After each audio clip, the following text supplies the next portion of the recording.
Shopping করতে যাব মিও আমারে খাবো না, এটা আমাদের খুব কমই হয়, কারণ শপিং করতে বেশ খানিকক্ষণ টাইম লেগেছে আর আমার ছেলের কিন্তু একটু খিদেও পেয়ে যায়। তো বেসিক্যালি এখন ছেলের জন্যই বেশি মিও আমারে যাওয়া হয়। বাইরে থেকে হাবিজাবি খাবার না খাইয়ে আমার মনে হয় ওখানে গিয়ে একটু কাজু বরফি বা একটু কেক খাইয়ে দিলাম, সেটাতে ওর খানিকক্ষণ পেটটাও ভরা থাকে।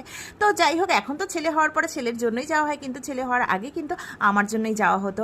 আমি গিয়ে টুকটাক খেতাম, কিন্তু রাজেশ কখনো মিও আমারে যাওয়ার কোনো আগ্রহই দেখাতো না। ও কিন্তু ভীষণই সাদা মাঠা লোক, বাইরে থেকে একটু চা বিস্কুট হলেই ওর হয়ে যেত। তাই বলে ভেও না যে ও কিপটে, নিজের জন্যই শুধু ও খরচ করতে চায় না, কিন্তু ছেলে বউর জন্য খরচ করতে একেবারেই পিছু পা হয় না। আমাদের কিছু চাওয়ার আগেই কিন্তু ও সামনে আমাদের নিয়ে হাজির করে দেয়। তো যাই হোক, সেদিন গেছিলাম জামাই ষষ্ঠীর কেনাকাটা করতে।